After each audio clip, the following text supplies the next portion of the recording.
All right, thanks for joining, everybody. I'm Steve Fancher, your chair of the Urban Flood Safety Water Quality District Board. I'd like to call to order the February 7th meeting of the Urban Flood Safety Water Quality District. Let's do roll call. Time is 1:02. Thank you.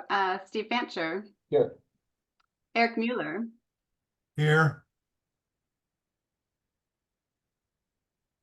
Did you hear me? Dave Ripma. Dave on yet? Seth Reeser. Here. Ashton Simpson. Here. Lori Stegman. Here. Emerald Bogue. Here. Corky Collier. Here. Rochelle Altman. Here. Mary Helen Kincaid. Tanny Stephenson. Here. Eric Molander. Brent Cartwright. Here. Ed Washington. Bob Salinger. Here. Heather King. Here. We have 12 board members present. I expect Nancy Hendrickson shortly. Excellent. Thank you, Wendy. Before we get started and I hand things over to Jim, I'm going to go through a little bit of logistics. I just want to remind folks, we've got a monumentally important agenda item today and a limited time. So I just want to ask you to please be as succinct as possible in your comments. I know it's important, so I want to give everybody an opportunity to weigh in. In fact, we're going to go through today and have everybody kind of provide comments if they wish. No offense to the second item on the agenda, the legislative update from Colin. No offense, it's important too, but we're going to take the time we need to get through the referral vote for the GO bond. Also, I'm going to need to hand chair duties over partway through this meeting. And we talked about it and determined it was Nancy's turn. Nancy's not here right now. And if for some reason she isn't able to make it, Tanny, you'd be up next. But she might also want to turn that over to you. I'll leave that up to her. But right around 2 o'clock, I'm going to need to transition to my phone. And it's easier for somebody that's online in front of a computer probably to do the chair duties than on the phone. Let's see. There's being a monumentally important agenda item today that we've worked a long time to get to. There's likely kind of more people in attendance at this meeting than we're used to. Just want to remind folks of that. And I think with that, I'm going to turn it over to Jim. Well, hello, everyone. Thanks for your hard work getting us here. Carrie, I think you're doing the slides. I'm going to show you a quick overview of where we were and what we're going to do today. So next slide. So just to go over what I'm going to talk to you about, hopefully in just a couple of minutes total, where we left off, some updates since then, a quick review of what's in your packet, and then we'll move on to your discussion and potential vote. Next slide. So from the last meeting, you will recall that the governor's office and the downtown Portland task force expressed concerns about new taxes.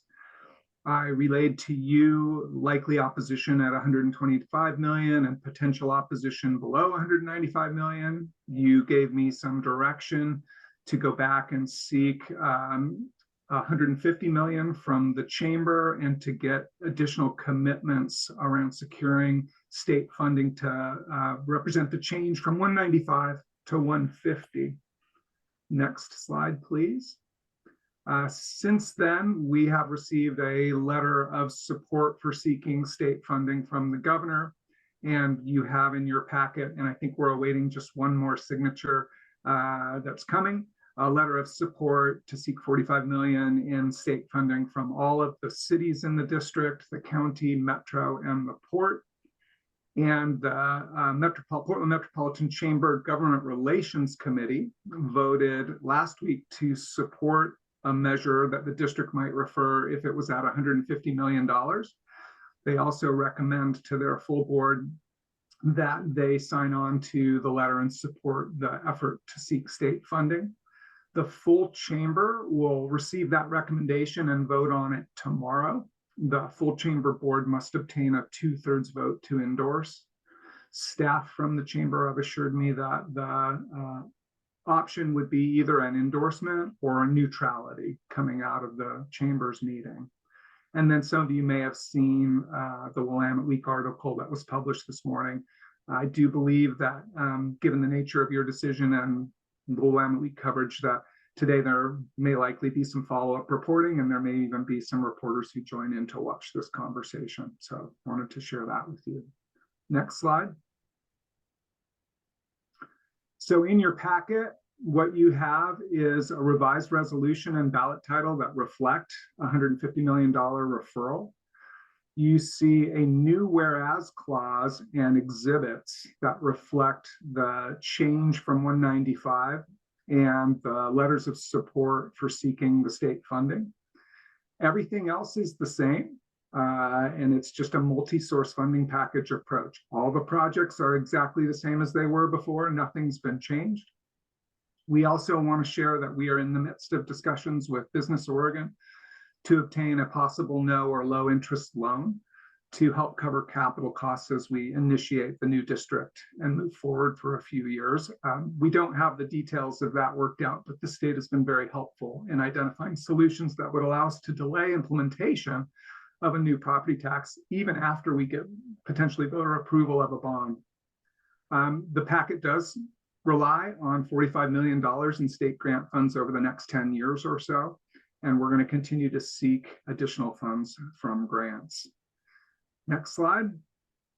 You also have in your packet an overall program summary. It was previously titled the staff report. It's been revised to reflect the proposed changes to the bond amount.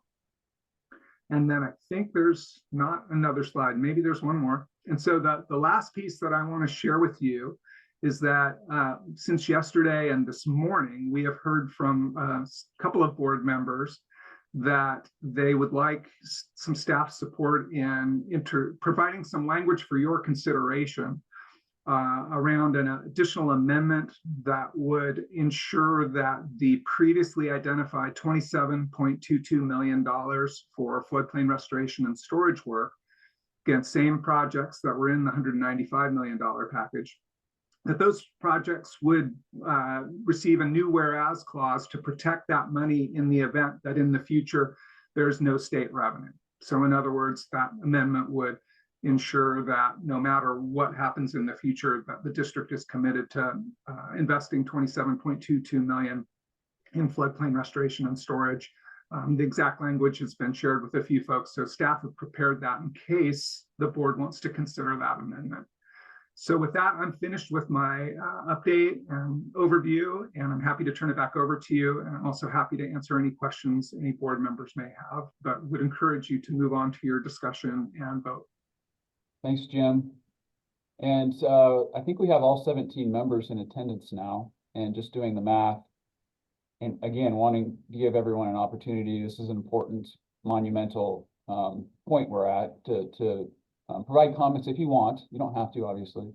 But if everyone took 3 minutes, we'd be around 2 o'clock by the time comments wrapped up. And then we'd still want to have general discussion, questions, some back and forth opportunity before we move on to a vote. So just, it's up to you, obviously. No one's going to cut you off, but just if you could provide your comments if you wish. I'm going to go through positions on the board, kind of by position, and just give you that opportunity. So we're going to start with Nancy. And I'm sorry, has Nancy joined us yet? Nancy says she's almost here. So we're not going to start with Nancy. We are going to start with Eric Mueller. And Mr. Chair, you're wanting general comments from me at this point? That's correct. Okay, if you wish. okay. Well, I guess I'm reminded part of what Jim said in his email from late yesterday, that there's been a lot of compromises on the long road to get here. And, I would agree with that. I think the package is probably not something that any of us 100% love. It's certainly not something that all of us universally love, but I don't remember who it is that made the quote of, the politics is the art of the possible. And so I think, given all the various stakeholder interests from different angles, I'm supportive of us moving forward with the revised and updated 150 million and with the additional reference to the state funding. So I would be in support of that if we get to that point. Thanks. Thanks, Eric. Let's go now to give Nancy a chance to kind of catch up and take a breather before I ask her to speak in front of everybody. So we'll go to, sorry, getting my list here. Dave Ritma.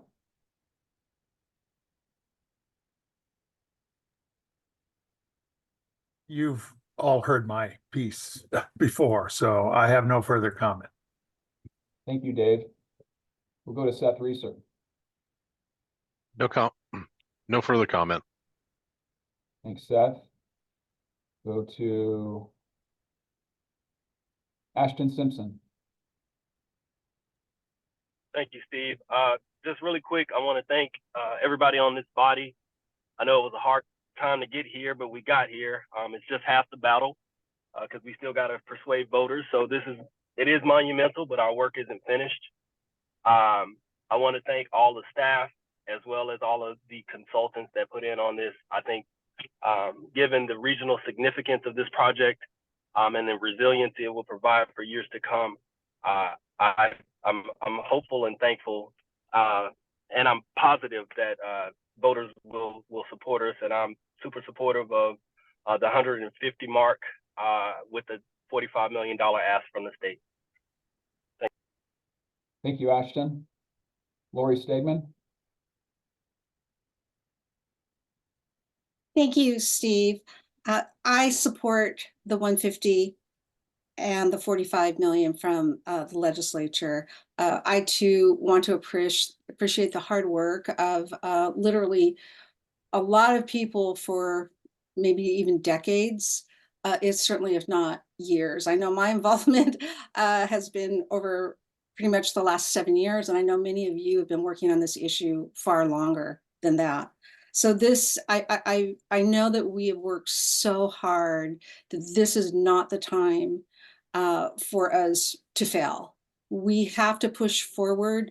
This is an absolutely critical piece of infrastructure that our businesses, our community depend on. And we know what will happen if we don't act. It's not a matter of, if it will happen, it's just a matter of when. So I hope that all parties can continue that collaboration.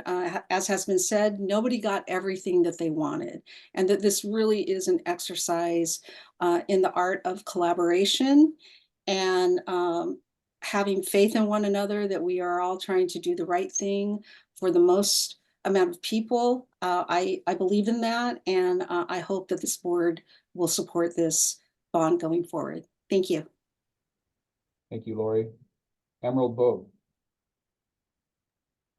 I'll keep it pretty concise. The board is supportive of a $150 million package moving forward today with the intent of seeking an additional 45 from the legislature, and just compliment staff for working really effectively and swiftly to put a package in front of us today that accomplishes the critical work and will garner critical support. The silver lining maybe is that, this process has been a bit of a forcing function to talk more about flood safety and the region and the importance of these investments. And that's maybe the silver lining of a bit of a dust up. We're placing some faith in one another with this $45 million. And we will work with partner jurisdictions and other organizations to advocate for that in future legislative sessions. Thanks so much, staff, for your leadership. Thank you, Admiral. Corky Collier. I can't say any more or any better than what everybody else has said. So thanks, everybody. And thanks, staff. Thanks, Corky. Rochelle Altman. I'll keep it brief as well. As Penn One's representative, I'm supportive of the proposal for $150 million with the 45 million support from the legislature. And I too have seen a lot of emails and phone calls behind the scenes with the staff and know how hard they're working, and really Penn One appreciates all the work they've done to get the key stakeholders to the table and get to a place of neutrality or even support where there was initially opposition. So thank you so much for your tireless work the last few months and weeks especially. Thank you, Rochelle. Mary Helen Kincaid. I agree with what people have said about the staff working hard, the team of working, that it's a good exercise in collaboration.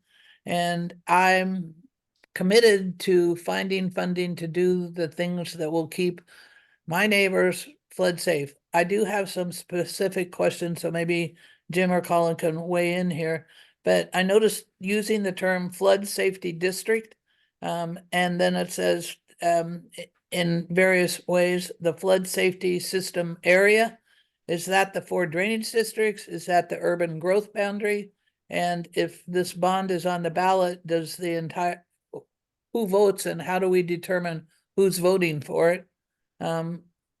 If it will affect people that, if people will vote that say live in South Clackamas County, or will it be a statewide vote? Let me answer your question. So the voters included in this measure will be those who live in Multnomah County inside the urban growth boundary. So just Multnomah County, okay. That's inside the UGB. And so other people that don't live within that won't see that on their ballot. No, nor will they see it on their tax bill if it passes. Okay, that helps. I did read the Willamette Week article today, and it was pretty clear that the governor wasn't even going to say the word bond or support it, but that she supported working with Business Oregon to find funding, and that $45 million amount was shown in the letter that was written by the people that signed off on that letter.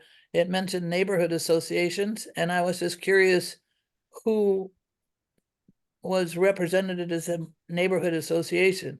I tend to be the one that attends 10, 11 neighborhood association meetings, and so I don't know where that support came from.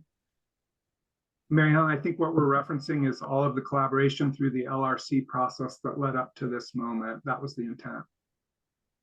Okay, well, I was the neighborhood representative for the citywide land use group, and I wasn't asked, but I just think that if that comes out, that neighborhood associations supported it, that'll be a big question for any number of people of who was the representative that signed off on it. And what I've always seen, and I just saw Bob's chat about proposed amendment. Am I out of bounds here by asking the questions about what I'm going to vote on? I think right now, Mary Helen, I just want general kind of comments from folks. We'll still circle back. We'll give people an opportunity to ask questions and have dialogue between each other. But I'm looking just for general comments, not really getting into a question and answer session right now, if you don't mind. Okay, then I won't be able to vote on it if I don't get my questions answered, but thanks. That's understood. Understood. Let's go. Steve, point of process, shouldn't we hear the amendments so we know what amendments are on the table before we go round robin here? I prefer finishing the process we started, and if we have to circle back after the amendments, Bob, I'm happy to do that as well. But I hear you. I just don't want to stop halfway through. We've given half of the board an opportunity to provide general comments. I don't want to stop the process. Now I want to make sure we're being equitable. So let's go to Tanny Stephenson. Thank you, Steve. I have very little to add. The only thing that I would say is I've been clear about any concerns that I had, and that's pretty much where I'm at. Thank you. Thank you, Tanny. Eric Molander.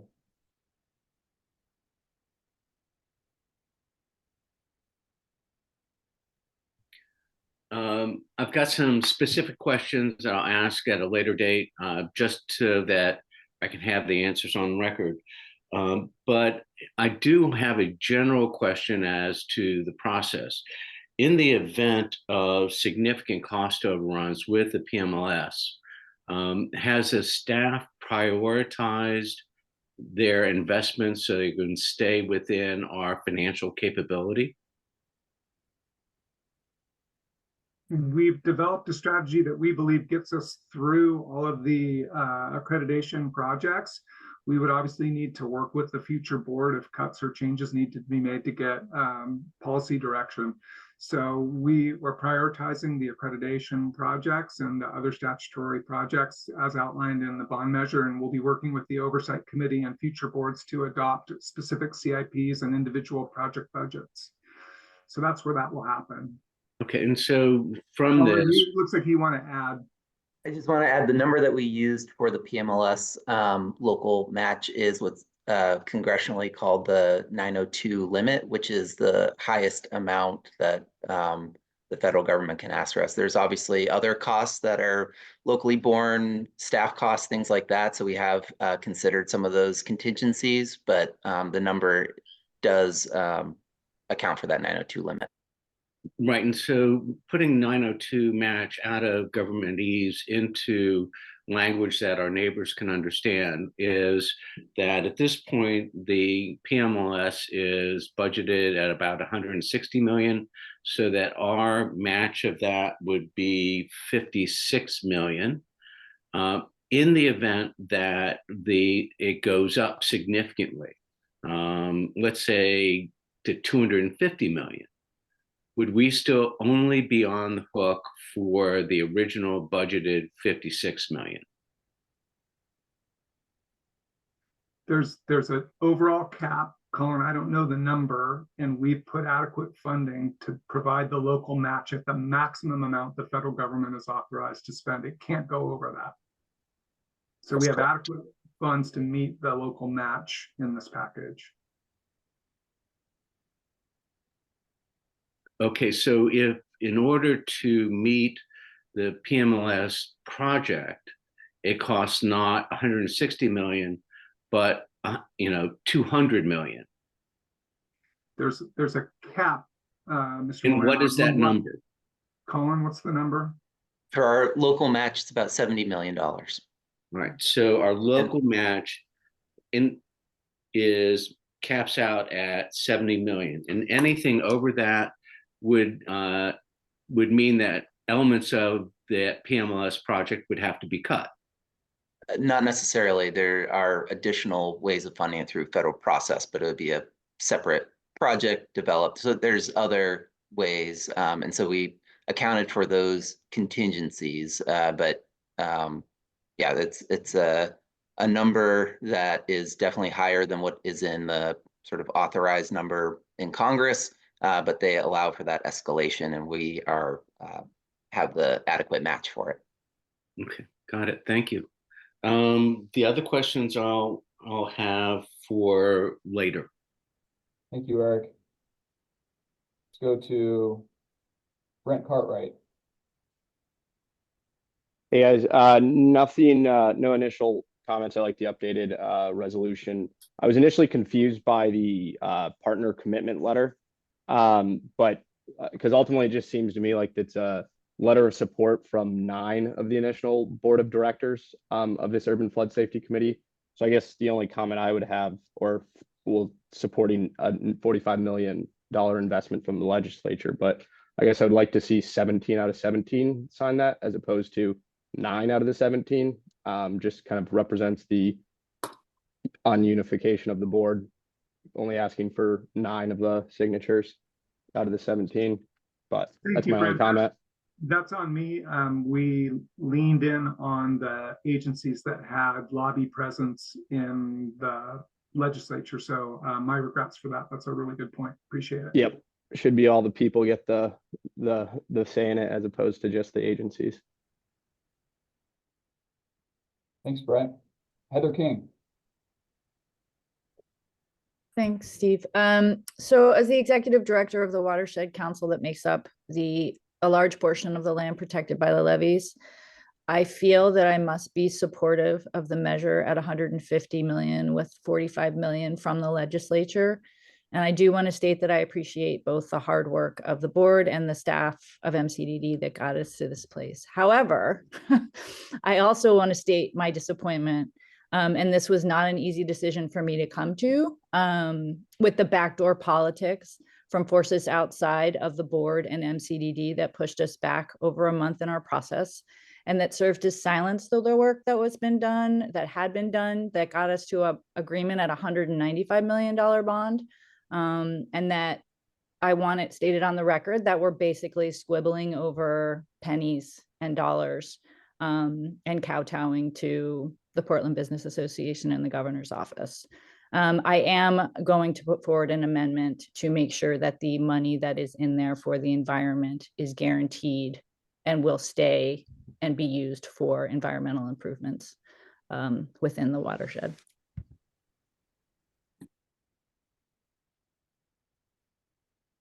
Thank you, Heather. Bob Salinger.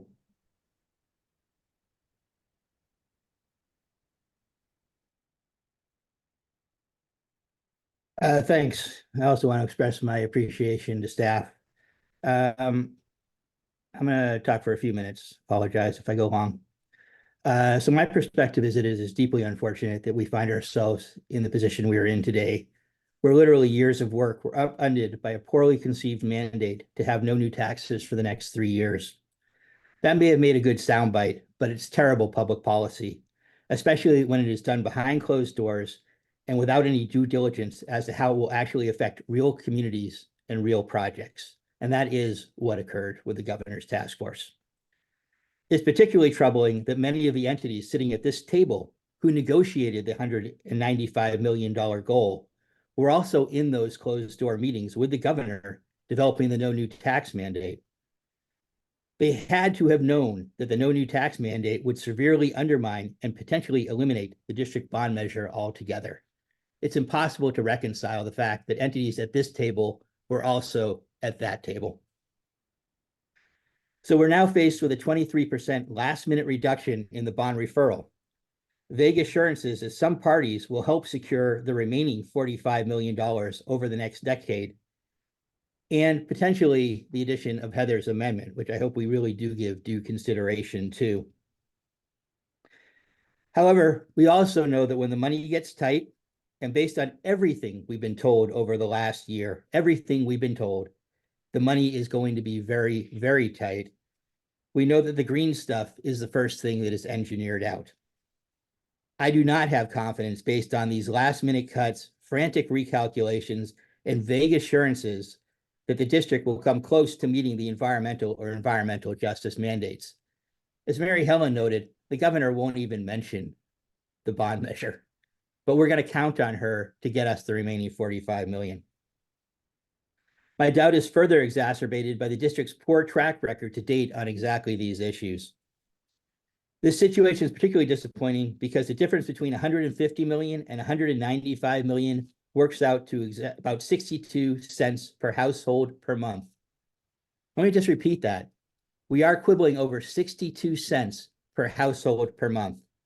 That is a nominal amount per household, but it would make a tremendous difference in terms of the district's ability to meet its goals, and particularly its environmental and its environmental justice goals. So today I'm going to do something I cannot ever recall doing in my 32 years of doing conservation work in this community. I'm probably going to abstain.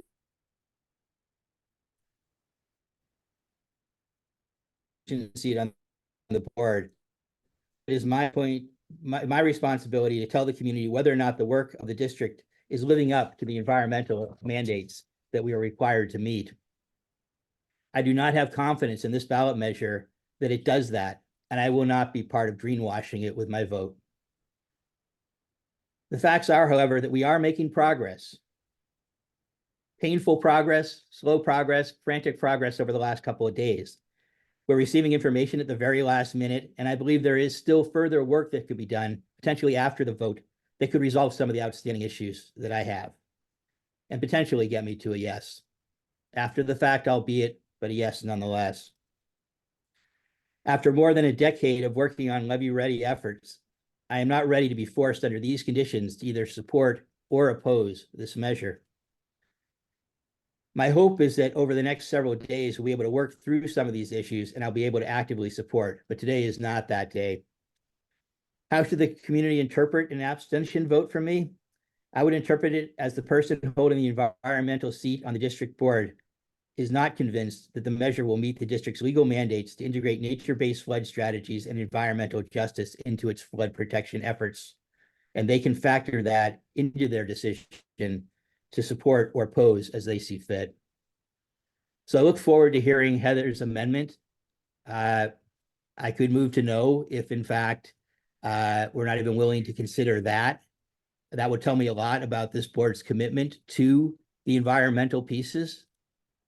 And again, I think it's very, very unfortunate we are in this position. Thanks for the opportunity to say that.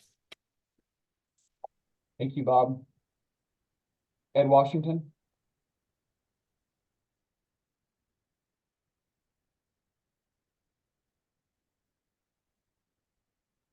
Ed, would you like to say anything, or would you like to pass?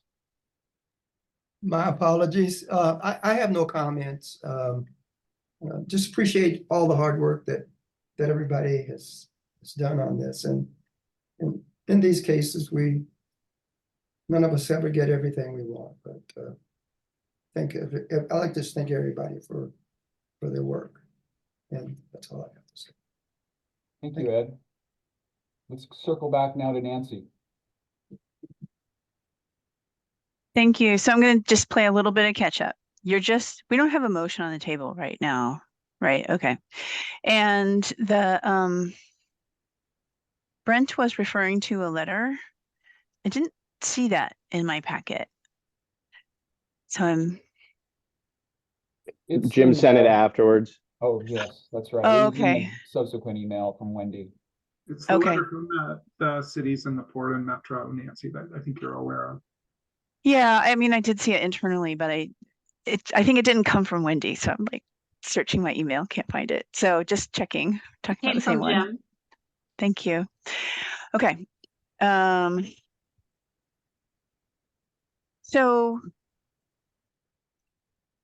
yeah, I definitely appreciate the work of this board. I really appreciate the work of staff. I mean, you're working with 7 different boards, 4 budgets, and I don't know how many board members that like turns out to be and how many meetings per month that turns out to be. I really think we definitely have to, transition to an elected board as soon as possible. And I know, our scheduled transition will be in 11 months on January 1st after the November election. And I just really want to stress that of all the work the staff does, like having to support all these different boards, there will be a huge efficiency gained when that changes. So that's kind of, it's not exactly the GO bond, but it is like GO bond is one thing, our operating is another, and the legislation is another. All those things are moving forward. So when we were talking about the operating budget, in order to meet the new mandates, move forward, we initially had like a 31 and a half, something like that, $1 million operating budget. Well, that's been slashed to 16.7. and with the thought that we'll see what we can capitalize in the bond. And now we are here in the bond and it's been slashed and we're talking about operating capital. So I just want to point out that we're really hamstringing ourselves. We are in the position, we as a board, setting up the future board, are in a, like, it's pretty tenuous, I think. All these things have to happen, and then we're going to have to continue to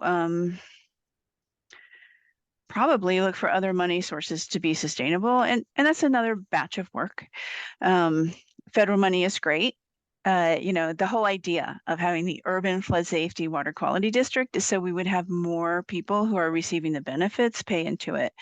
And if we're getting 45 million from the state over time, that will be the whole state paying into it, right? And not just Multnomah County within the UGB. So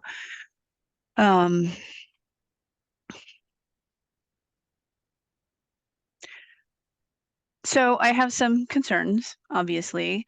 I also think we need to move forward.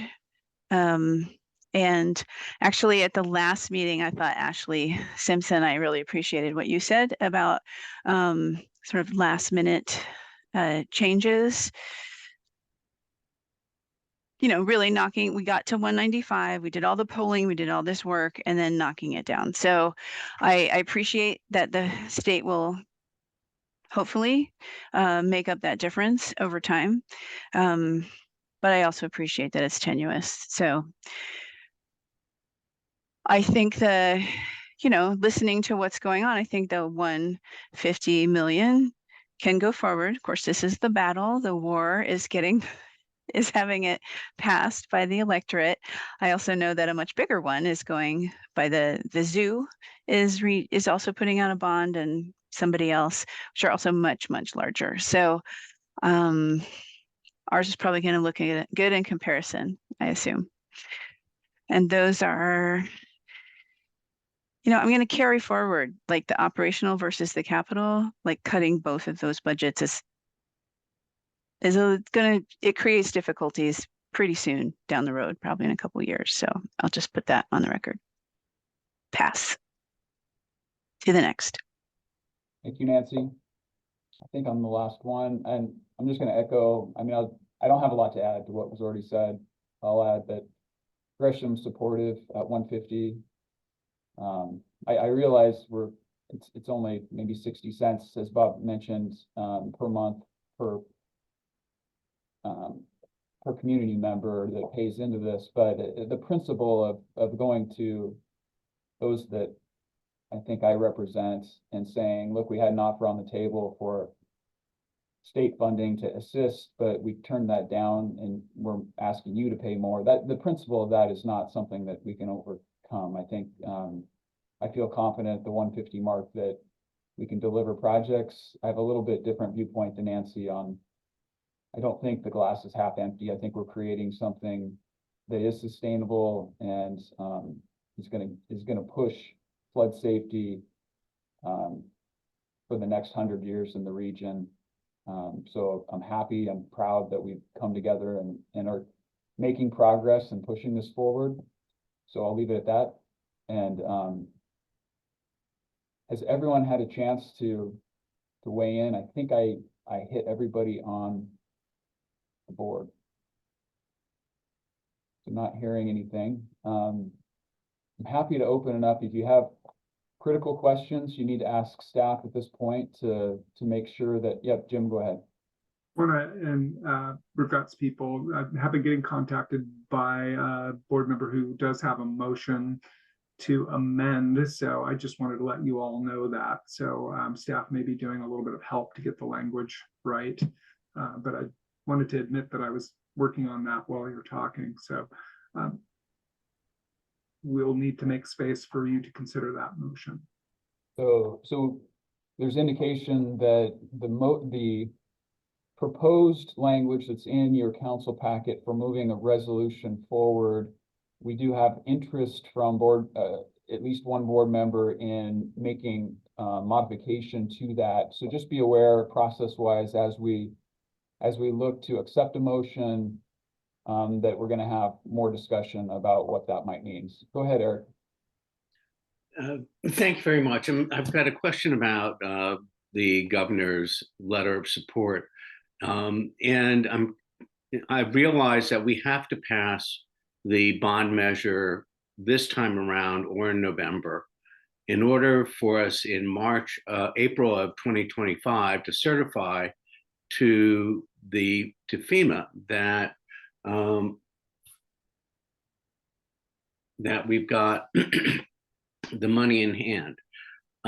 So is she asking us to delay for 3 years actually drawing down any of the funds that the voters were asking to approve? No, she's suggesting that the state may be able to help us delay implementation of the tax with financial instruments that the state can provide.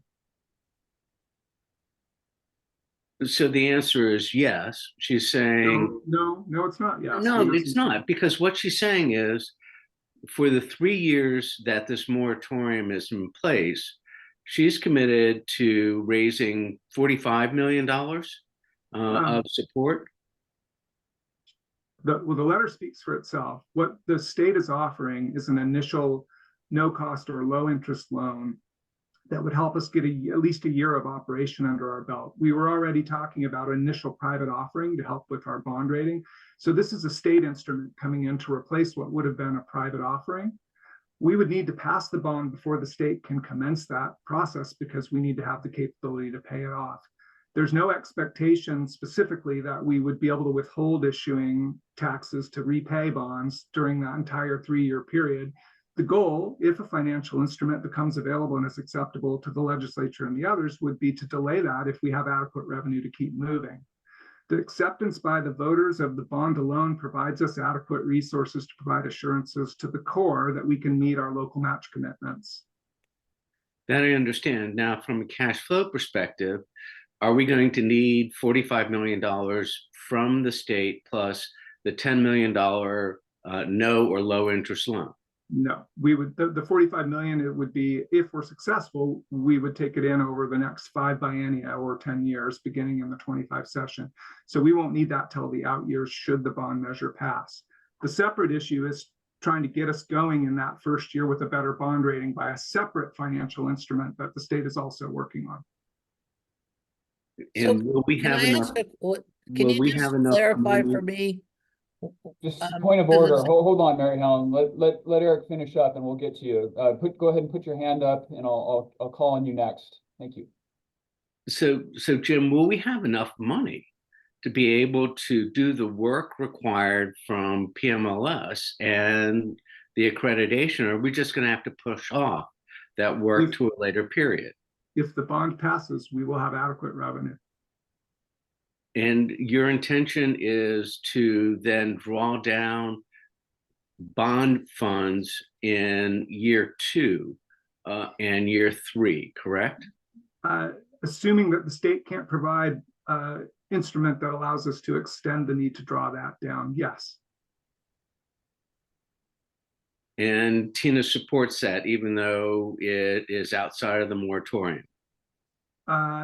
I have the same letter from the governor that you have, Eric.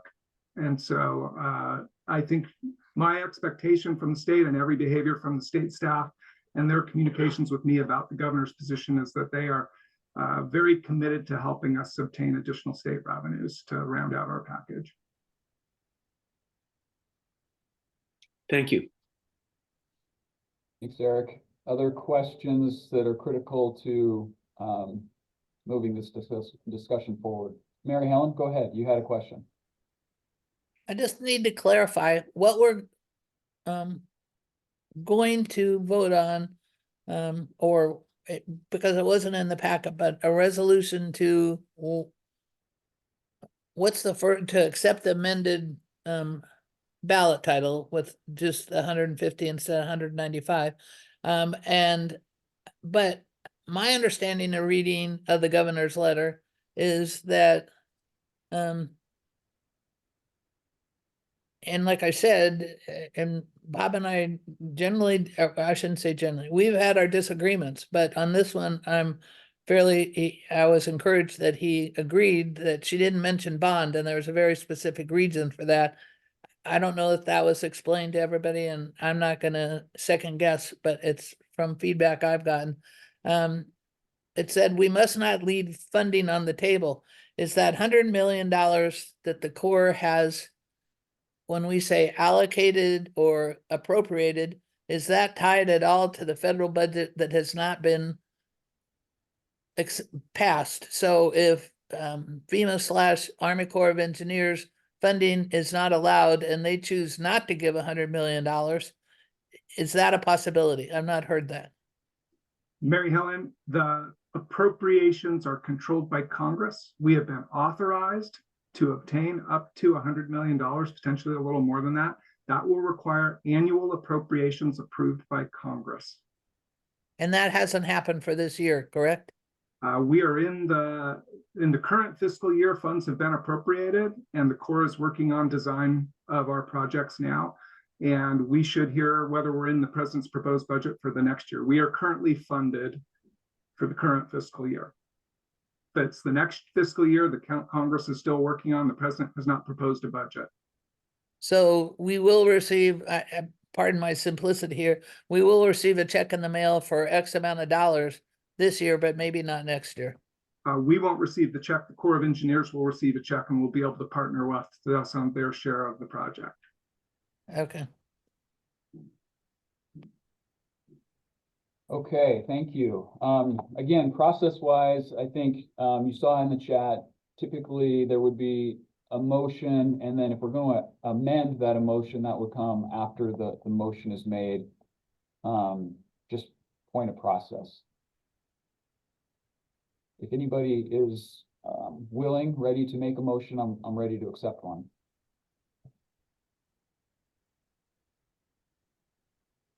It's included, recommended language is included in your packet.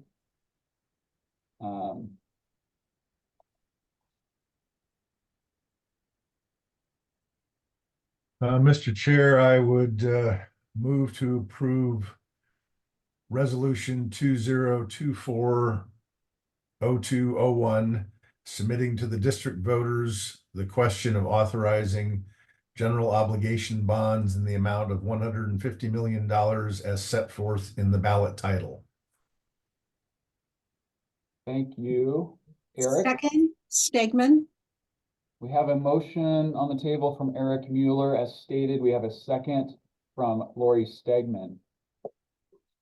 Discussion on the motion. I'll call on Heather. I don't want to discuss the motion. I want to amend. I'll wait if I need to.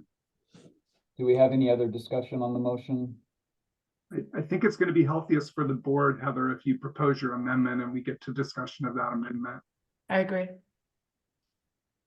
Okay. Okay, so you can make your amendment proposal now, Heather. Okay. And staff can back you up. We'll try and help you articulate your need, okay? Okay, I have the language, so it's two parts. Whereas the $150 million bond package includes $27.22 million, including administrative costs for natural floodplain restoration and resilience projects that include the conservation, enhancement, and restoration of natural features such as floodplains, channels, native vegetation, and wetlands, to slow and store floodwaters and improve flood safety outcomes and contribute to improvements in water quality, fish, and wildlife habitat, floodplain restoration or landscape resilience, and are a widespread practice in modern flood safety supported by federal agencies, and the board intends that the non-administrative portion of the $27.22 million budget shall be maintained regardless of the amount of state funding realized. Be it resolved that the district board directs that the non-administrative portion of the $27.22 million included in the referred bond package for natural floodplain restoration and resilience projects that include the conservation, enhancement, and restoration of natural features such as floodplains, channels, native vegetation, and wetlands, to slow and store the floodplain waters, store flood waters and improve flood safety outcomes and contribute to improvements in water quality, fish and wildlife habitat, floodplain restoration, or landscape resilience shall be maintained regardless of the amount of state funding realized. Thank you, Heather. So, Mr. Chair, can I just ask a question, make sure I understand? So the Yeah, amendment is to amend the document that the motion was moving to approve in just with the title. I just want to make sure I'm understanding what's being proposed.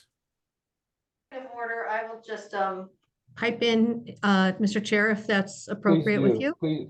Please help us. Thank you. Yeah, sure. So the rules of procedure now state that, so we've had the motion on the original quote unquote reso, and now we have a motion to make the amendment that was just stated. We need a second on the motion. Once we have the second, we'll discuss we will discuss and then vote on whether this amendment should be made to the original reso. If So it is says, that what, I'm yes. sorry, is that what's proposed is the resolution to the, I'm sorry, the amendment is to the resolution. The amendment is not to the language that Eric used as a motion. Is that correct? The Correct. The amendment is to the motion- resolution. Yeah, the motion has been made of the resolution. Now we're working on an amendment. Everyone will vote on whether to add that amendment, which has two pieces, into the reso, which is Okay. not passing the bond measure. It's not referring the bond measure. And if everyone votes to include those two things, then we will vote on the measure as amended. If people vote not to include it, then we go back to the original motion, which was to vote on the reso without the amendments. Okay, that helps. Thank you so much. Sure. We'll go to Nan, so we don't have a second yet, so we're not. I'll offer a discussing. second, Emerald Bug. Okay, so we have a motion to amend the initial motion from Heather. We have a second from Emerald Vogue. Discussion on the proposal to amend at this point. I'll call on Nancy first. And Wendy, Thanks. I just shared you shared with you the language. It's too long to paste in the screen. So if Can you email that out? I could try emailing it out too. So let me try and do that. But Wendy, I did just email you. Maybe you can share it. And in the meantime, I will email you guys a Word file. Or actually, I'll just paste it right into an email. And regrets for the last minute, but hopefully this helps build more consensus. Coming your I way. was able to put it in the chat in two parts, Jim. Okay, I'll send it via email too.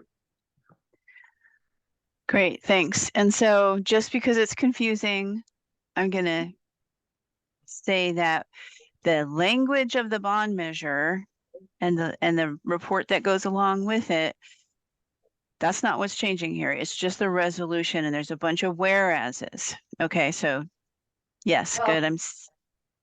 Oh, hang on. What's changing here? Well, not changing. What we're discussing right now is just this amendment that has a Right. whereas portion and has Right. a A be similar be resolved. resolved section. That's all we're discussing, not right now, not whether or not to pass a bond measure, or it's just whether to put this into the reso that's going to be voted on. Great. Thank you, Allison. Much appreciated. Okay, and then I heard, I'm trying to read it really fast here, but I heard something about maintaining the 27 point something million. And I think you mean as a minimum, right? Because if we were to get like we were to get an additional source of money for this type of project. Can you give me like? Yes, Nancy. Thank you. So we might want to clarify that it's maintaining a minimum. Because I've been on the other side of that before and everyone's scratching their heads like, well, I guess we have to do that. And what I understand with this is that basically keeping true to the urban flood safety water quality districts, its additional mandates, I forget what we're calling them, to make sure that that doesn't get winnowed down in this whole process as we're going forward, because we previously agreed to all these things. And I support that. Heather and Emerald, do you accept that friendly amendment from Nancy to your motion to amend, which would say, I believe, let's see, maintained the 27 million budget shall be maintained at a minimum regardless of the amount, and that would be followed down below too. And normally this kind of clarification or friendly amendment has to be made before it's seconded, but so that we don't get ourselves all tangled up in having to discuss minimum, unless you all think we should. Doesn't seem extremely sensitive. I'll defer to Heather, but it seems like a friendly clarification. And I'm sorry to do this right now because it's a very difficult point to put anybody in. Nancy, you missed this part of the start of the meeting that I'm turning chair over to you. If you would prefer, please discuss with Tanny. I'm sure he'd be welcome to do that as well, but I need to do that and I'm going to be on my phone from here on out. So thank you. Yeah, and I'm done with my piece. It sounds like it moved forward and I can take over the chair. Thanks, Steve. Heather, is that consistent with your understanding? Yes. Okay, so everyone, unless somebody says, no, I want to debate adding the minimum language, then we will consider it a friendly amendment to Heather's proposed amendment, and which will now include the words at a minimum, where we talk about the 27.22 million. And Please that would speak be now. in both sections, both in the whereas Correct. as well as the resolve Correct. sections. Okay. Is there Great. anyone who would like to discuss and vote on just inserting those words at a minimum, and then we would get to the amendment? Or shall we not turn ourselves inside out?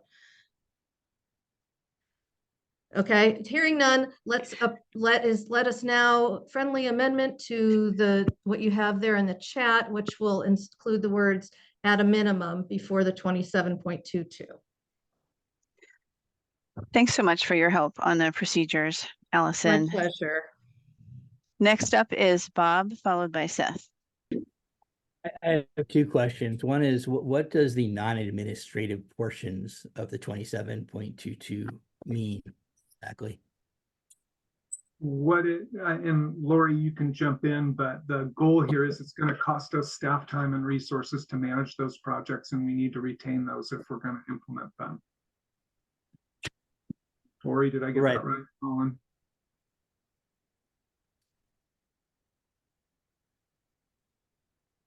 Yes. So what is the number for those then that is actually being protected?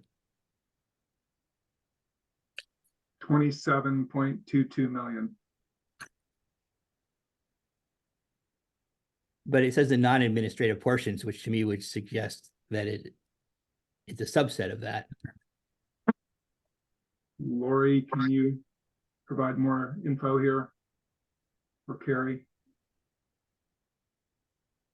Bob, are you looking for the split between administrative and the actual costs? I'm just trying to understand it. Are we setting aside 27.22 million for these, including administrative costs? Including administration, yes. All right, good, thank you. My other question goes to what it means to put it in a resolution. I mean, a resolution is a pretty weak thing. Is that really enforceable? Are we really bound to it? Can a future board just simply pass another resolution and change it? Should it actually be in simpler language in the actual ballot title? I just want to make sure, because to me, resolutions are very easy to kind of go, whatever. Yeah, I hear you, Bob. Thank you.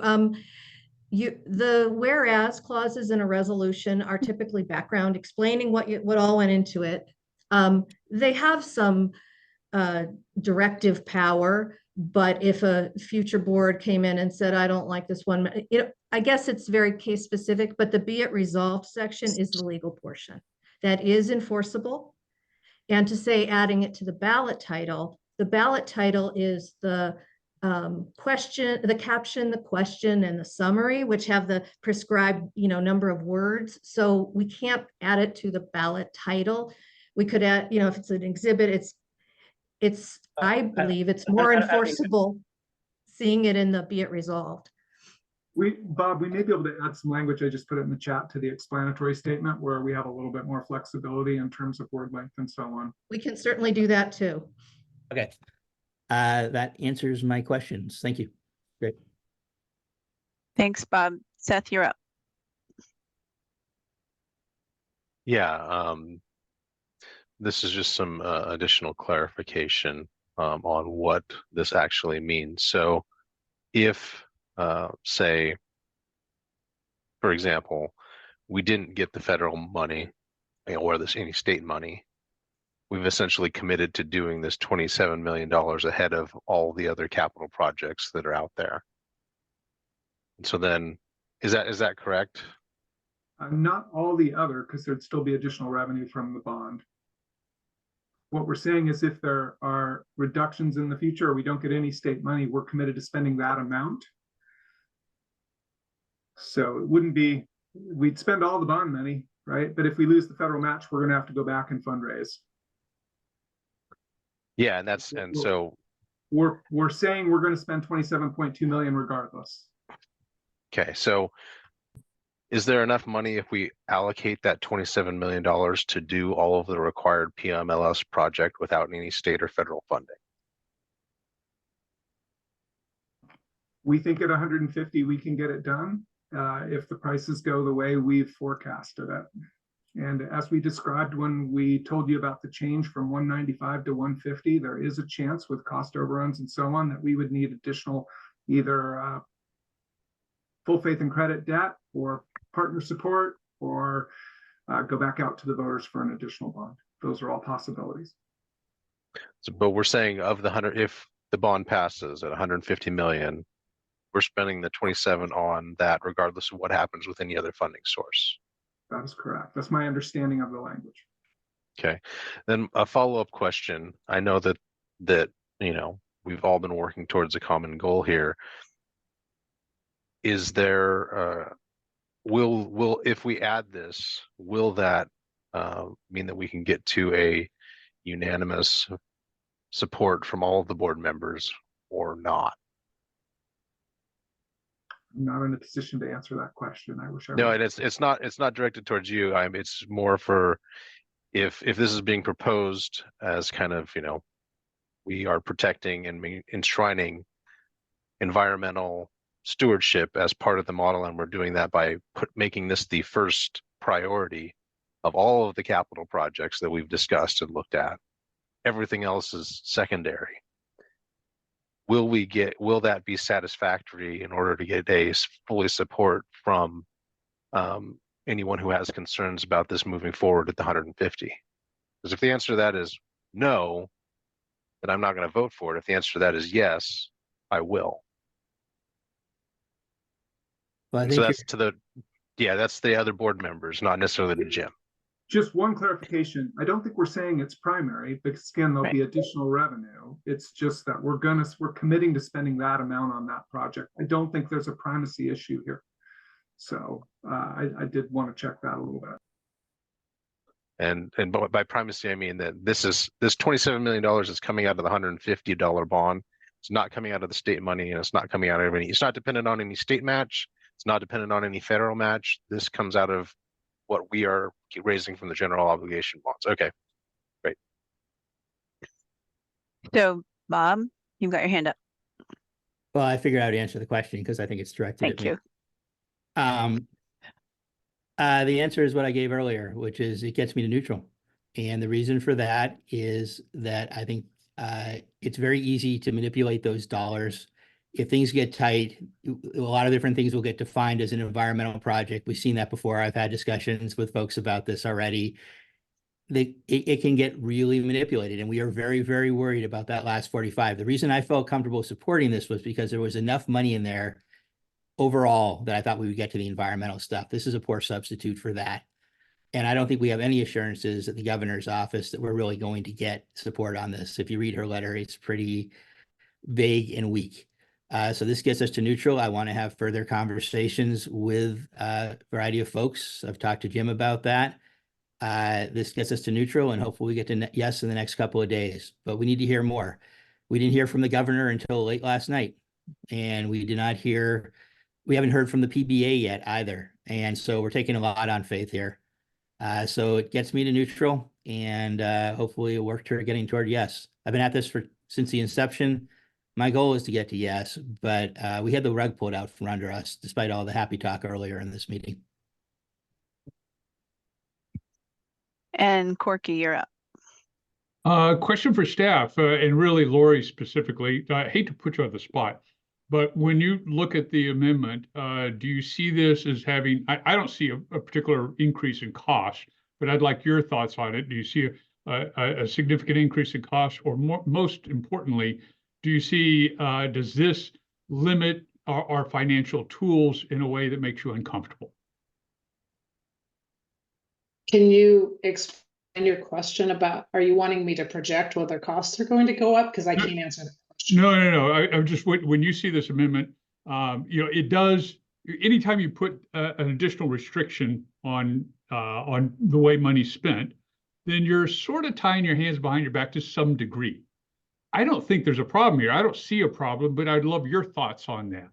You're more of an expert on that. Do you look at this amendment and say, yikes, this creates some problems for the way this creates some limitations on the financial tools that we expect to use? If the costs align with what was projected in the budget for this bond at 195 and we received the 45 from the state, it doesn't change the situation at all. That was my thought too. I just wanted, your say on that. Thank you. But I can't project beyond that. I know. Yeah, none of us can. If we had that crystal ball, we wouldn't need to have this conversation. So I just want to note that many of us were here in the meeting previously that was held at the port. I wasn't in the port location. That's how I remember it. It was held in the port location, even though I was online. And there was a strong no coming from you, Bob. And so I just want to point out to Seth, you asked that question, does it get us to yes? I think there's no, there's neutral, and there's yes. And I think moving from no to neutral is what I just heard is a pretty strong change. And I will offer that as an observation. So the floor is still open for this amendment. That's what we're discussing right now. Is there other discussion? I do, but I can't find to raise my hand. Okay, we hear you. I just want to make sure that I understand, because of Seth's question and Bob's answer. What we're voting on is the amendment, not to put voting on the amendment to not prioritize. We're voting on the amendment to add the words that are just sent to the email with the whereas clause and the be it resolved clause. Okay. That protects the 27.22 at a minimum. So just that part of it. We aren't voting to put the ballot measure. Correct. The bond You got on the ballot. Okay. I was getting confused and all the twirling around. Yeah, this is one of the more confusing things we do, I think, is work through the process to get to the decision.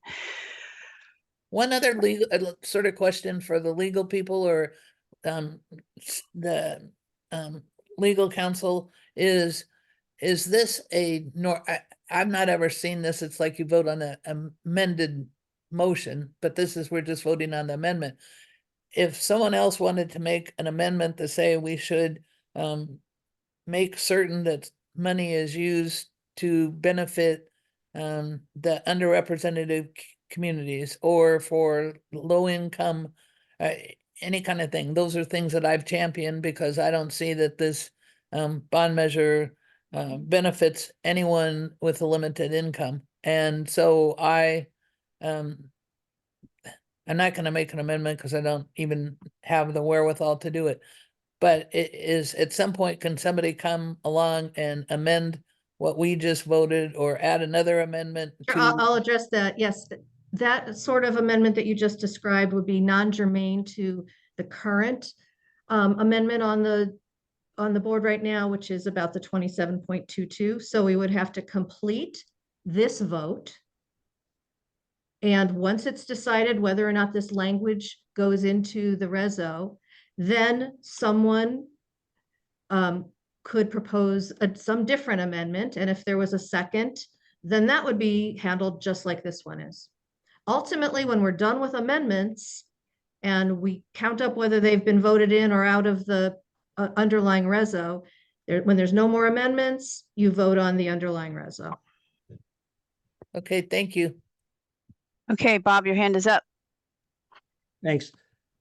You know, I just want to note that there isn't a single dollar in the Army Corps 100 million for the environment. That was a real concern when we applied for that grant. There's not anything in there for equity or environmental justice either. It is 100% gray infrastructure. And so this part of the measure was supposed to be the part that compensated for that. Some of you weren't around for those discussions, but we're going to really bulk it up in the ballot measure. That's where we'll get to the environment, environmental justice, the other mandates. Don't worry about it. We'll get there. Well, what we're talking about here is about 10% of the entire amount of money that we're talking about. It's not a very big part. And modern flood control really should include natural flood solutions. It's not an add-on. It's not a gimmick. It's not a nice thing to do. It is the state of the art in terms of how we do flood control in the 21st century. And we're actually allocating very, very little to it. And as was noted earlier, we really skimped on the operational budget as well. That was pretty much cut out when we decided to go with a pretty light budget.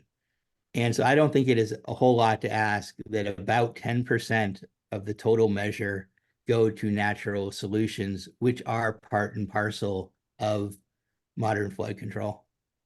I'll leave it there. And Emerald. I just want to urge us to move forward and vote. I'm comfortable. Just speaking for myself, I'm comfortable supporting this amendment. Because I think it's consistent with what's already planned. It's just it's solidifying a commitment that seems really important for going forward. So I just want to urge us to move to the vote. And so if someone needs to call or what needs to happen, but I think we should move forward. Yeah, Allison, do we need to call for a vote?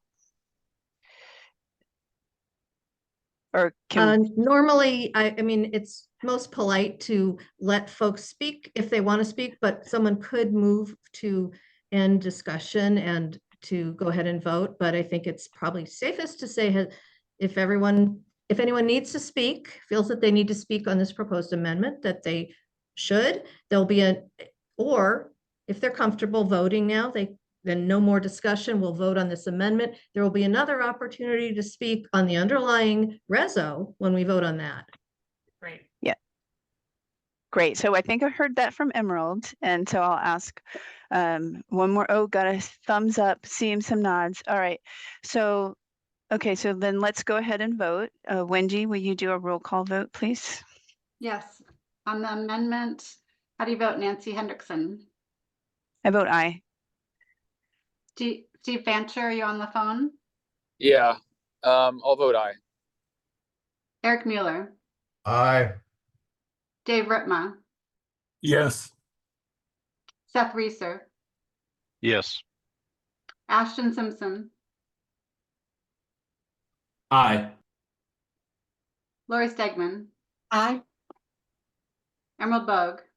Yes. Corky Collier. My apologies. Aye. Rochelle Altman. Aye. Mary Helen Kincaid. Aye. Tanny Stephenson. Nay. I'm sorry, I didn't hear. No. Thank you. Eric Molander. Aye. Brent Cartwright. Aye. Ed Washington. Get you unmuted, Ed. Aye, sorry about that. You're okay. Bob Salinger. Aye.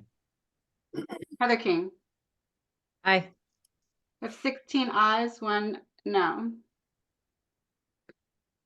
Okay, Amendment now we'll move carries. on to a measure passes. We'll now move on to a discussion of the resolution as amended, the motion to move the resolution as amended. Right, so that discussion is now open.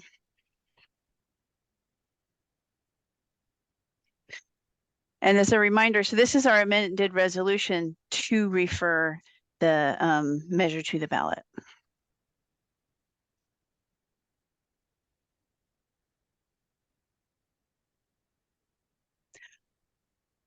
Are people ready to vote? An effort to bring some levity, your staff has a quota of a certain number of board meeting hours in a week. And if you guys don't take the whole time, we're going to have a hard time meeting our quota. I'm trying to make just. Well, this meeting's already been, 1 hour and 15 minutes. We've got 45 minutes left. So, nice try. Yeah. I once again am not finding my hand and said I almost put a smiley face up, but I just wanted to make some points that I've made before, but I want them on the record on this vote, that I don't think this bond measure does any favors for equity. We're imposing fees that are not clear, and I know there are two different fees. There's the bond measure, and then there's the legislation that's asking to allow the flood district, or they're calling it the flood safety district now, to allocate or assign fees to landowners. And it may not be a large sum of money to some people at $24 a year, which is what the bond measure is. But if you add that to added additional fees, it is a huge impact to our low-income neighbors and low-income people. There's no guarantee that there will be any kind of limited bill payment. It will, Jim stated that was not our problem, that it would be up to the cities. However, that's collected. And so that could be random, that if you lived in Wood Village, you might not have limited income, and you might have it in Portland, though Portland has said that they wouldn't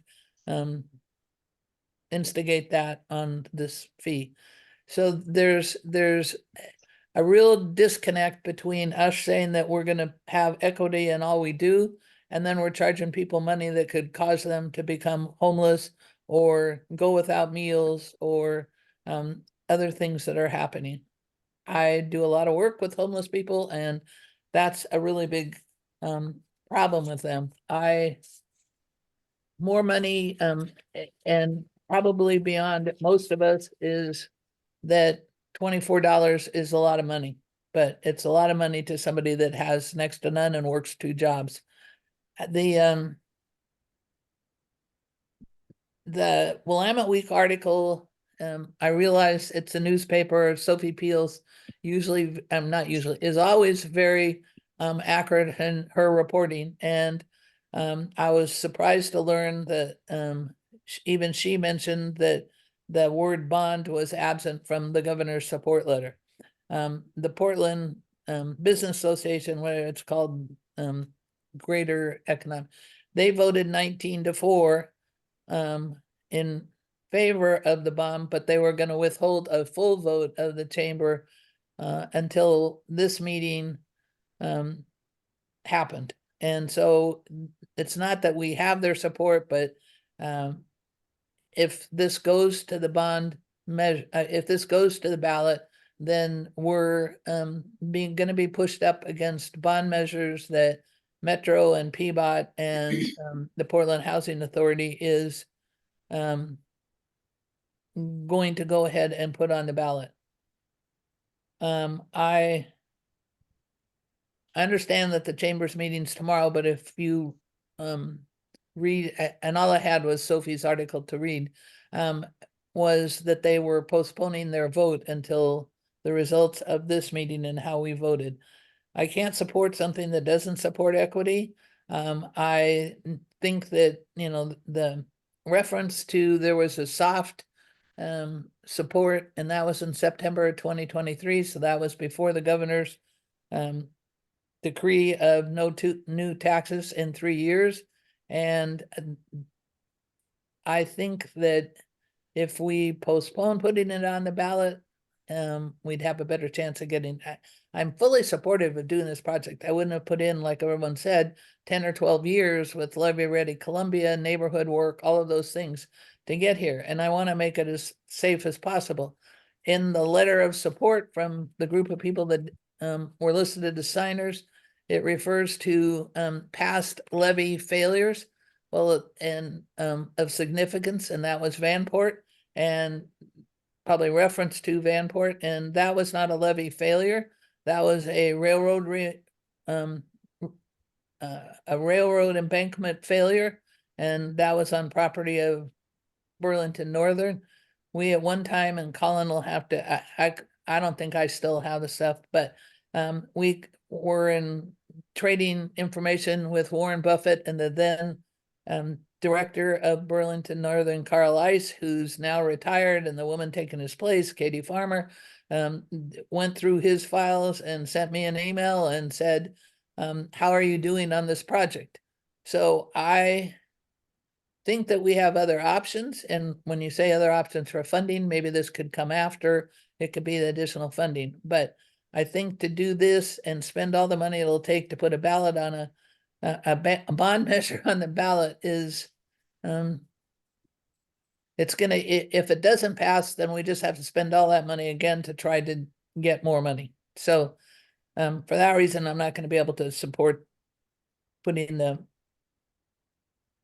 bond measure on the ballot. Thanks for your thoughts, Mary Helen. I think it's you are one of many voices but who brings up the equity issues. I want to expand on it a little bit in terms of equity. Like, we need to have the money by April 2025. So we really need to put the bond measure forward in May. That's what I've been working for. And if it doesn't go forward, the risk to, there could be a lot of people displaced, right? That's a different part of the equity issue. And I want to also mention that we've got 4 mandates in our legislation talking about how we do the flood safety work. It includes the landscape resiliency. It also includes looking towards climate change and environmental justice. And I hope that our new board, when they're voted in, will be true to those mandates. They are in the legislation. Other thoughts from this committee? Bob.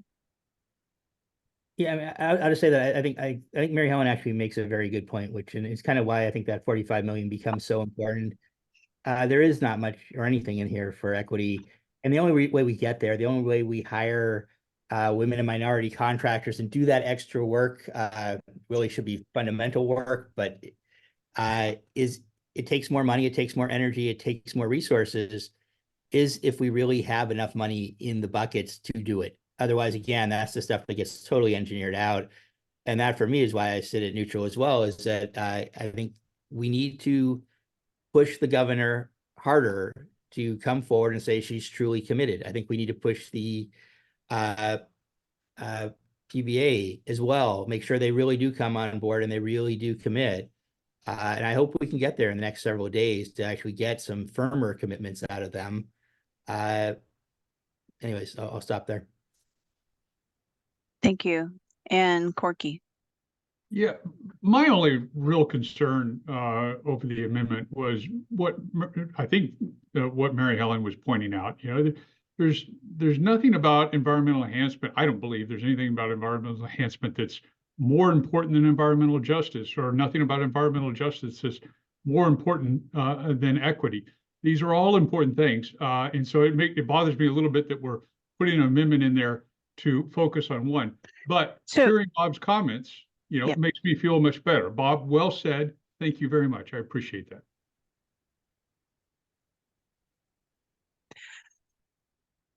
So I'm not seeing a lineup of hands, so I'm going to ask, do people feel ready to vote on the resolution as amended? Thumb. Okay, not seeing any alarm. Okay, then I'm going to ask Wendy to call the roll for the vote on the resolution as amended. Thank you, Nancy. How do you vote? Can I go last? As chair, Yes, it feels you weird to vote may. first. Okay. I'll just go backwards this time. Heather King. Aye. Bob Salinger. Abstain. Ed Washington. And I muted you again, Ed. My apologies. Aye. Did you Brent hear me? Cartwright. Aye. Eric Molander. Aye. Tanny Stephenson. Abstain. Mary Helen Kincaid. Abstain. Rochelle Altman. Aye. Corky Collier. Aye. Emerald Bogue. Aye. Lori Stegman. Aye. Ashton Simpson. Aye. Seth Reeser. Aye. Dave Ritma. Yes. Eric Mueller. Aye. Steve Fancher. Yes. Nancy Hendrickson. Yes. We have 14 yeses and 3 abstentions. Motion carries. So I want to thank everyone for sticking through with this. Jim, you have your hand up? I just want to, first of all, thank you, board, for the hard work. I do want Allison to give a little presentation because our reality just changed, okay, in terms of what we are allowed to do and how we are allowed to talk about this. And in order to maintain public trust, I would appreciate Allison having the floor for a couple of minutes to remind you about election law and the public sector. Great. Thank you. Go, Allison. Okay, Wendy, if you have those slides, that would be helpful. Folks, I'm going to give you a brief overview of the rules that apply to the political season and the legal restrictions on political activity by public employees, which now are in effect. It takes effect when a measure is referred. So these new rules now take effect. Next slide. The law is in Oregon, as it is in many states, that a public employee may not, while on the job, during work hours, promote or oppose election petitions. Oh, I just see that, if we want to take a moment and just say hooray, we certainly can. Yay, hooray. Sorry to move right into the legal stuff, but it's really important. Right. That is great. And okay, don't take this going right into the legal stuff as anything less than a celebration of what you all just did. We are all considered public employees for purposes of ORS 260.432. It applies to everyone who works for the public except for elected officials. Some of the rules are different, but since all of the board members to the new district board are appointed right now, that it applies to all of us. And Eric, I see you've asked for the slides. Yes, certainly will. We'll have Wendy send those out to everyone. So what ORS 260.432 does is it prohibits anyone who is working for the public, whether we're paid or not, that during working hours or while on the clock, we cannot promote or oppose anything political, whether it's from our own agency or elsewise. But it really comes into play now that we have referred a bond measure. Next.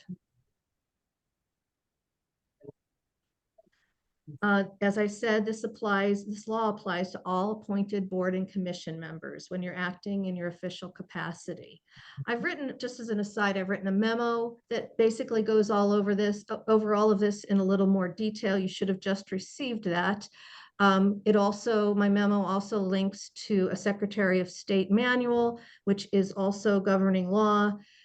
There's a link in there if you want to get in a little more detail. So this applies to, as I said, not only employees or those who work for the government, such as me, a contractor, but it applies to all appointed board and commission members when acting in your official capacity. Well, how can you tell? You're not getting paid. You don't really clock in or out. Acting in an official capacity for a board member would include when you're attending a meeting, like right now, you're acting in your official capacity when you just voted or discussed. When you're working on a duty that's part of your being a board member. If you are contributing to an official publication or something that is done for the board, or when you are appearing at an event or writing an op-ed or something in your official capacity. Remember, it doesn't govern your private activity, but when you're acting in an official capacity, you may not promote or oppose any pending ballot measure or bond measure or candidate. You may use your title if you are personally engaging in political activity, as long as you're not acting in your official capacity when you're making that an endorsement or using your title. So you would have to say, I'm here tonight to discuss, I'm just a member of the audience. We're discussing this ballot measure. I am a board member, but I'm not here in my public capacity. I'm here as a citizen and I am discussing. In that case, you can say, and I really want you all to vote for this. If you're there as the representative of the district, you cannot be pro or con, which is, it feels weird, but that is the law. You cannot, while you're acting in your official capacity, promote or oppose a ballot measure or bond measure or a candidate. Next. This is the same thing, that it includes all public officials who are not elected, whether they're paid or unpaid, and not including elected officials. So for example, this often happens to, or this often relates more to staff, but just so you know, that a public employee cannot prepare or distribute written material or post any information that advocates a political position. And the Secretary of State's office views this very narrowly. We have to really be careful with what we talk about as neutral. And just an important point, this is a personal liability. If there's a violation, it's a civil penalty for you personally. It doesn't go up to the board or the district. If you're found to have violated the law, you could be liable civilly for $1,000 per event. A public employee can't collect funds or correspondence on behalf of candidates or political committees. So our folks can't go around and work for the political committee that may be formed to help this ballot measure unless they're doing so in their personal capacity. Next. And we can't grant unequal access to our public facilities to one candidate or one position over another. And importantly, for perhaps you all and for all of our supervisors, we cannot direct our public employees to do anything violative, nor can we ask them to volunteer in their personal time because it's deemed in order if it's done by somebody in a supervisory or board position. Next. But what we can do is prepare impartial written materials that is a discussion of the subjects. And impartiality is very strictly construed by the Secretary of State. You have to include information about what will happen if a measure is not passed versus not just saying what would happen, all the good stuff that can happen if it's passed. Next. And similarly, again, just reiterating the factual and partial nature of addressing elected related issues. Next. And please note that the planning stage, what we've been doing all working up to this, that's not subject to the prohibition. So nobody has violated anything by talking to others pro or con on this subject. And just to reiterate, we all have our First Amendment rights. We just have to exercise, they are not completely 100% ours when we are acting in official capacity or being paid, or even when we're working as an unpaid appointed director. I think that's the last slide. I think, oh, here, this is the summary. Non-elected public employees cannot communicate for or against while working in their public or official capacities. On your own time, we have First Amendment rights. We can go be political and use our political voices whenever we want when we're on our own time. You just need to clearly state that you are. This more affects employees. Certainly those who are hourly have to make sure that they never use any public resources, including their time while they're paid, to advocate. Those folks who are on salary have to be, because they're considered on the clock all the time, they have to be sure if they are exercising their free speech rights or First Amendment rights to work on a political campaign or whatever, that they're doing so clearly, that they state, I'm just giving my own, although I may work there, this is my own personal feeling. You cannot blend them. And I always recommend that salaried folks make a note. I always recommend it for anyone. You make a note when you are advocating, keep a little record of the fact that you were not on the clock. I would say I did this, at 6 p.m. I'm not paid. I told everyone that I was there just in my official position, or just in my personal capacity, sorry. And I think that's the last slide. Someone said, how do we know if we're acting in their capacity and in our private life? Right. Well, like I mentioned, there's times that you're acting in your official capacity if you are representing the board. Say you go to a neighborhood meeting and you are asked to speak as a board member on our resolution. Oddly, you can only say things neutrally. So if you're asked to do that, say, I don't want to do that. I will have staff come and give you just the facts. I want to speak as a citizen, and I can be there as a citizen. So you really do have to draw that distinction. Thanks, Allison. I think there's probably more questions about that. We've got Eric and then Mary Helen. And Brent, hang on, Brent, you asked a question in the chat, which I think Allison just answered, but we'll come back to you if you need us to. Eric. No need to. Can the Penn 2 board make a resolution in support of the bond issue? So the Penn 2 board is elected, is that correct? The elected officials can, however, your staff members cannot. You can't have staff draft the resolution for you or anything like that. Right, so we would have to draft the resolution and pass it as a board. So, yes. Okay, got it. Thank you. They could put it on the agenda, like a purely administrative thing, but and notarize, but they can't draft it for you. Got it. Thank you. You're welcome. Mary Helen. I go to a number of I'm not a paid staff. I mean, so 24 hours is my work day. Not for this particular topic, but when I go to neighborhood associations, or there's a couple city committees that I attend, and I get asked questions about what's this, how's this work, what will I have to pay? I said all those things. So am I not allowed to answer those questions even though I wasn't invited specifically to speak to them about a topic? But if I'm there at the meeting and identified as a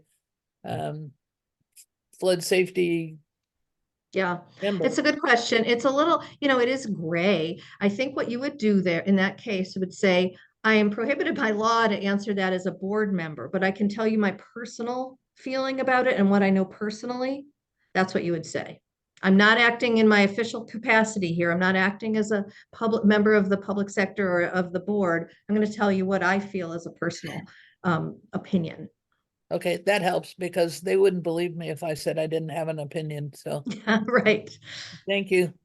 You're welcome. Okay, Jim. Just want to let all of you all know that if you end up in a situation where you have a question or you're feeling uncomfortable, I almost always have my cell phone on me. You're welcome to call me. I'm working really closely with Allison to make sure we stay well clear of the line. And then at your next meeting, we'll be presenting to you some Secretary of State reviewed and approved materials that will give you talking points and other factual information that you can feel assured, if you stick to that, that you're well within the law. And so that's almost all ready to go, and we will be putting it in your next packet. So you'll have that available to you. But again, if you're in doubt, please feel free to give me a call or a text or say, hey, I'd prefer to think about that and get back to you. Thank you. Eric, you had your hand up and now it's down. And you're muted. Yeah, that's correct. Sorry. I was going to ask somewhat as a follow-up to Mary Ellen's circumstance. You get asked a question, you can't advocate, but are you allowed to accurately answer or neutrally answer? And I guess that somewhat was why I put my hand down, because it sounded like that was what Jim was going to be providing, is neutral answers. Well, we'll give, what Jim was referring to is we'll give you some fact sheets that have been approved by the Secretary of State's office, but those are really to be used when we send things out because it's in writing, it's in mass mailings. They won't address every situation that'll come up. So what I recommend is sort of similar to what I answered Mary Helen. If you're asked a question, just preface it with, I'm just telling you what I know as a private citizen. It's a little bit of a, what does that mean? Is there a part of your brain that's private citizen? You don't want to say, well, the board felt that da-da-da, or here's what we debated. You would say, it's, I'm all for this. Remember, I'm just speaking as a citizen here. I'm not speaking as a board member. As a board member, I can tell you the fact is it will cost you X cents per dollar. It's a $150 million bond measure. Something that is, you want to, if in determining whether something is neutral, you want to think about, would an opponent say this same thing? That kind of helps you think about, is this a neutral statement? The manual I referred to in my memo, the Secretary of State's office, even they go so far as saying you can't use the words like only. You wouldn't want to say it's only 10 cents a month, or sorry for not knowing what the dollar amount is. You need to just say the fact of what it is. And if people say, well, what does it give me? You can say the facts of what it does, which we will have prepared things. But to make it complete, you have to say also, and if it's not passed, here's the facts of what happened. So remember, again, these violations usually come up in mass mailings because then it becomes something that so many people, you're not in control of who's listening or who's receiving it. And some of those folks may be against this and may be inclined to report a statement that is non-neutral to the Secretary of State's office. And believe me, you just don't want to be a part of that. Not only is it personal liability, but it's very stressful. You're less likely to have that happen if you're just in a one-off discussion with your neighbor, but always be aware that this is what the law says. It's best to just preface things with, this is me as a citizen. I'm not telling you, about what the board felt. Okay, Mary Helen, and then Bob. I just have a clarification of what you just said. What I so often say to my neighbors, and they've taken to doing this, is you can go online and see the recording of the meeting. And then they'll come back and say, well, why did they say this? Why did they say that? What can I answer? If they've already I can't, I would say, I would say now that it's referred, I can't really discuss that and the only way I could be discussing that would be as a public official, because I only have that information as a public official. Okay, so where would, well then, maybe this is an answer to anybody. Where could a citizen listen to the meeting and get advice? If staff can't talk to them and I can't talk to them, how do they? Well, there will be get factual, clarification? we'll post things on our website that are factual. And they can ask and get factual information. I assume there will be a campaign that is created that is completely separate from the district. And if anyone wants to hear advocacy answers or questions that are a little more get juicier answers, they can go to the campaign that may happen. Okay. And Bob.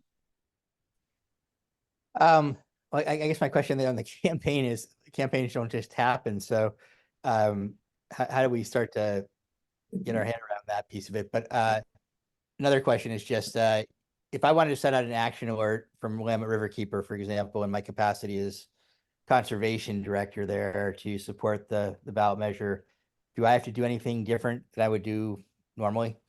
I mean, I would say if you're sending out something in writing, I would put a little asterisk and say, you know, I'm also a director in the water district, but I am not sending this in that capacity. I'm sending it in either your personal or in your capacity as the director of the Willamette Riverkeepers. Okay, super. That's helpful. And so, yeah, and how do we start to connect to the campaign? Well, remember, the district and public officials, including all of us, cannot interact with the campaign in our official position.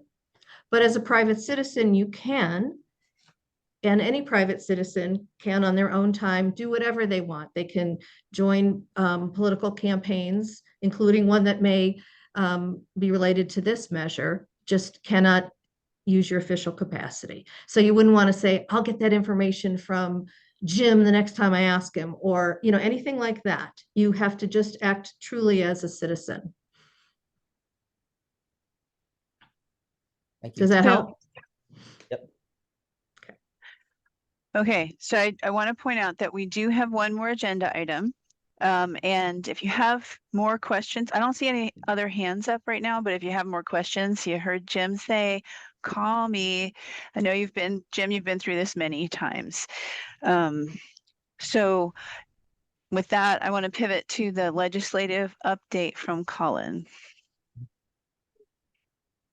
Thanks, Nancy. Colin Rowan, Director of Planning Public Affairs, wanted to give you a quick update on the legislative modifications. The last presentation on this, I think, was in early January when you received line by line related to the legislative concept that we've been working on through the fall. Just as a very quick reminder, the legislative modifications being considered in the legislature during the short session relate largely to small modifications around adjusting to make sure a smooth transition happens between the legacy districts and the urban flood safety water quality district, including language around indemnification for legacy board members and some other smaller tweaks. And then the two more substantial changes are the inclusion to be able to continue using a property assessment that the drainage districts currently use for the urban flood safety water quality district. And that's just pertaining to properties on the managed floodplain. And then the creation of an intergovernmental flood safety benefit fee. And so that would be go to the cities and to the county for unincorporated Multnomah County. It would be capped with inflation or a 3% increase. And yeah, so we were able to move from having a legislative concept to a bill. It's Senate Bill 1517. It has its first hearing in front of the Senate Veterans Emergency Management Federal and World Affairs Committee tomorrow morning. We have some testimony that will be provided. Jim will be testifying there, as well as Corky, and also Senators Dembro and Frederick will be there to provide comment. And then Senator Gorsuch sits on the committee and will be providing comment as well. And so we also have, so that's a hearing tomorrow, and then we are scheduled for a work session next week. Be able to provide some more details as that agenda firms up.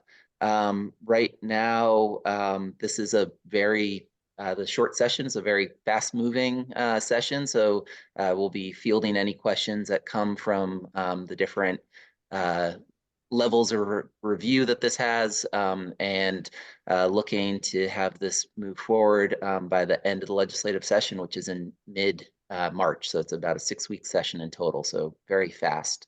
Can take any questions at this time, but be able to provide links or any additional information that the board would like to see on Senate Bill 1517.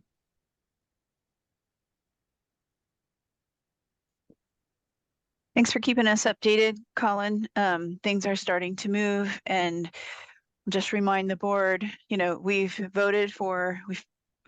worked for many years and now have voted for the legislation, which is moving forward. We've voted for this bond measure today. So we continue to move forward. Many important points are being raised as we go, and that will help inform the new board when it gets voted in. I really want to appreciate everyone's time and effort, and we did refer the measure today. So please give yourselves a pat on the back, congratulate each other. And I do especially want to thank people for, if they couldn't vote for it, that they abstained instead of voting no. I think that shows a certain amount of trust in the ability to get to your issues as we move forward. Colin, can you send out the link to the hearing tomorrow for the Senate Bill 1517? It's live stream, so you can watch it, and you send it to me. Yes. I'm not finding it. So if anybody else wants to get up in the morning and drink coffee and watch it, they can. If anyone wants to ride to Salem with me at 7 to get there at 7:30, give me a ring and join along. Okay. You guys, serious progress. Thank you so much on behalf of the whole team of your staff. Really appreciate your direction and your fortitude. Let's keep rolling. Yep, and we used up your whole quota. You get 6 minutes back, Jim, you and your staff. Awesome. So the legislature, yeah. There's the hearing right there in the chat, so grab it. Oh.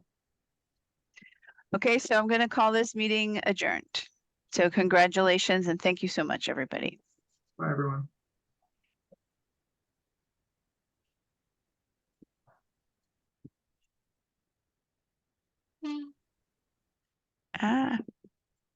Did everybody get that link?